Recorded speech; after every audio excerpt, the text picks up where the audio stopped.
दर्शकों, मैं हूं बरखा सिंह। आज आपको लेकर आई हूं निहालगढ़ सैदापट्टी में, जहां पर यहाँ पर हमारे साथ एक प्रधान जी हैं, युवा प्रधान हैं। इनसे जानते हैं कि इनके गांव में क्या क्या विकास के कार्य कर रहे हैं। पहले इनका नाम है इशारत हुसैन जी। इशारत जी, आपका हमारे चैनल में बहुत बहुत स्वागत है। धन्यवाद। इशारत जी, बताइए कि आप एक तो इतने युवा है, उसके बाद प्रधान बन गए, तो कैसी कैसी समस्याएं आई और कैसे निवारण आपने किया उसका?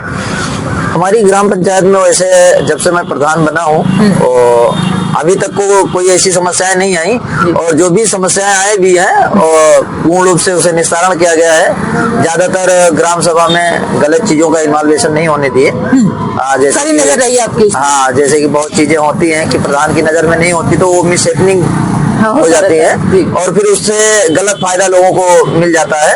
ये चीजें नहीं होने पाई हैं और हमारा पूरा फोकस होता है कि ग्राम पंचायत में जो भी हो विकास से संबंधित हो और जनता को ज्यादा से ज्यादा लाभ मिले।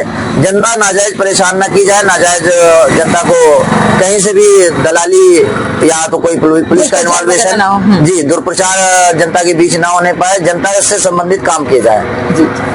और विकास के क्षेत्र में क्या क्या कार्य करवाए हैं आपने गाँव में? विकास के क्षेत्र में जैसे कि रोड हुई, इंटरलॉकिंग, खड़िंजे, नाली, नाला, और जो भी राशन कार्ड लोगों को नहीं बना हुआ था, राशन कार्ड बनवाए, पेंशन बनवाए, और जो भी पारिवारिक संबंधित हेल्प हुआ करता था वो हेल्प क्या करते थे, सब कर देते थे। जी जी। अच्छा, गरीब कन्याओं का विवाह वगैरह में भी सहयोग रहता है? जी जी, कई शादियां कराए हैं, जो कि सामूहिक शादी करवाया है और पारिवारिक अनुदान भी दिलवाया है, जो भी समाज कल्याण विभाग से होता है।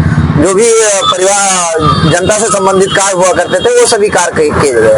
अच्छा, बहुत सारी ऐसी योजनाएं होती हैं जो धरातल पे जनता तक पहुंच ही नहीं पाती है, तो क्या आपके गांव में सारी जो योजनाएं हैं सरकार की वो सारे धरातल पे उतरी हैं? जी जी, सरकार की जो भी योजनाएं थी ऑलमोस्ट धरातल पर उतर करके मैं खुद ही पर्सनली काम करता हूँ। ग्राउंड लेवल पे मैं खुद ही उतर के काम करता हूँ। ये नहीं कि हाँ किसी और के माध्यम से छोड़ दिया जाए कि आप ये काम करा लो, ऐसा करवा लो, ऐसा करवा लो, तो मैं खुद ही डायरेक्ट फेस टू फेस काम करवाता हूँ। चाहे वो किसान सम्मान निधि हो, चाहे वो पेंशन हो, चाहे विकलांग पेंशन हो, चाहे वृद्धा हो, जो भी है ग्राम सभा से संबंधित सभी कार्य हम खुद ही ग्राम पे उतर के कराते हैं। बहुत अच्छा काम करते हैं प्रधान जी आप। अच्छा प्रधान जी, आपको सांसद बस हमारी ग्राम पंचायत में एक समस्या आई है, जैसे, और जो भी वो शासन से काम होना था लेकिन वो काम नहीं हो पाया।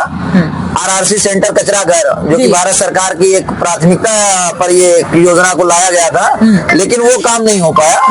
वो काम इसलिए नहीं हो पाया क्योंकि प्रस्तावित फाइल थी और आरआरसी सेंटर की जिस नंबर पे हम निर्माण कर रहे थे वो प्रस्तावित फाइल थी, लेकिन तहसीलदार राहुल सिंह द्वारा उस पर रोक लगवाया गया। अभी तक उस काम को स्टार्ट नहीं करवाया गया। जी, उन्होंने रोक क्यों लगवा दिया? उन्होंने हम पर लगातार दबाव बनाया कि प्रधान जी एक काम करिए, आप इस नंबर को चेंज कर लीजिए और दूसरे नंबर पे निर्माण कर लीजिए।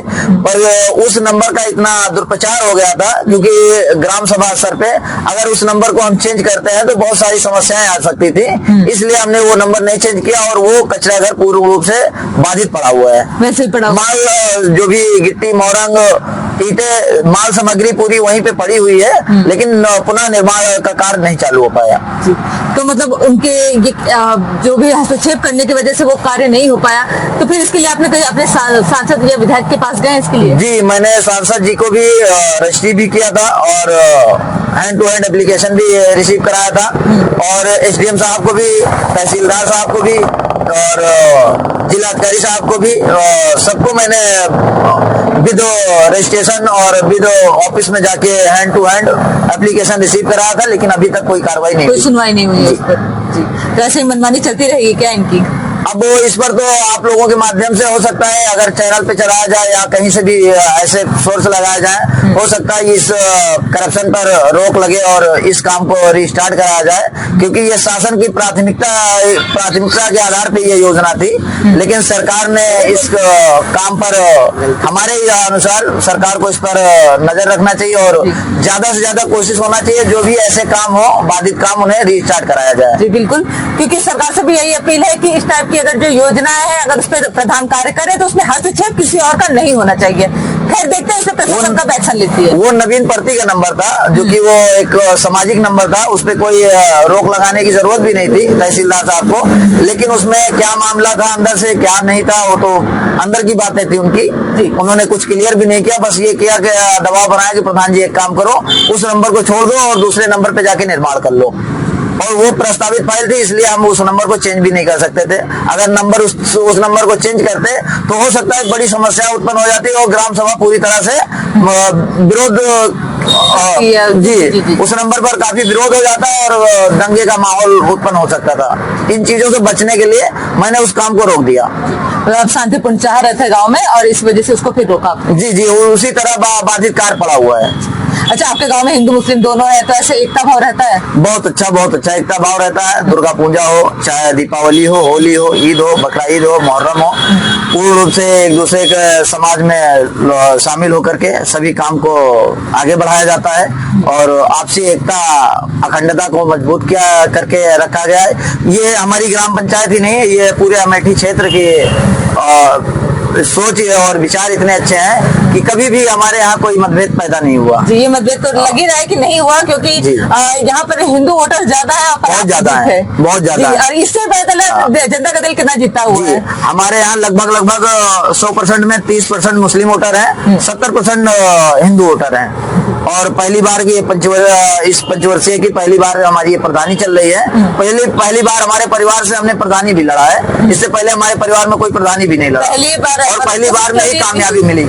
जनता का बहुत मैं सदा आभारी रहूंगा और बहुत जनता ने प्यार हमें दिया, इसका मैं सदैव आभारी रहूंगा। अब तैयारी कैसे चल रही है चुनाव? बहुत अच्छी तैयारी चल रही है। आने वाला समय जो भी होगा, जो सीट होगी उस पर विचार किया जाएगा। लोगों के साथ में अपने लोगों के साथ उठ बैठ करके विचार विमर्श करके डिसीजन लिया जाएगा। और कुछ कहेंगे अपनी प्यारी जनता से? मैं अपनी प्यारी जनता के लिए मैं बस यही चाहूंगा कि हमेशा वो प्रधान चुने, वो प्रतिनिधि चुने जो आपके हित के लिए और आपके कामों के लिए प्रतिनिधि बने। आप लोगों के लिए वो प्रतिनिधि ना हो, आप लोग उस प्रतिनिधि को ना चुने जो आप लोगों के भावनाओं से खेले या आप लोगों को मानसिक रूप से बीमार करके वो आपके वोट हथिया ले, उसके बाद में आप लोगों को कहीं ना कहीं अलग अलग एंगल से इस्तेमाल करता रहे। ऐसे लोगों को कभी मौका ना दें। हम प्रधान रहे या ना रहे, इसका ये कोई मैटर नहीं करता, लेकिन आप वो प्रतिनिधि आप चुनिए जो आपके सदा दुख सुख में शामिल रहे, आपको इस्तेमाल ना किया जाए कहीं से भी। बहुत बहुत धन्यवाद हमें समय देने के लिए। धन्यवाद। ये थे हमारे साथ प्रधान जी, जिन्होंने बहुत सारे कार्य करवाए हैं और उनका कहना है कि उन्होंने ज्यादातर जो भी योजनाएं थी सब धरातल पर आई है। कुछ योजनाओं में उनके साथ हस्तक्षेप किए गए, बाहरी लोगों ने हस्तक्षेप किया है, जिसकी वजह से वो कार्य नहीं हो पाया। पर उनका कहना है अगर प्रशासन इस पर कड़ी एक्शन लेती है तो वो भी कार्य इनका पूरा हो जाएगा। पर देखना तो आने वाले समय में क्या होता है। ऐसे न्यूज़ के बने रिया न्यूज़ के साथ मैं बरखा सिंह।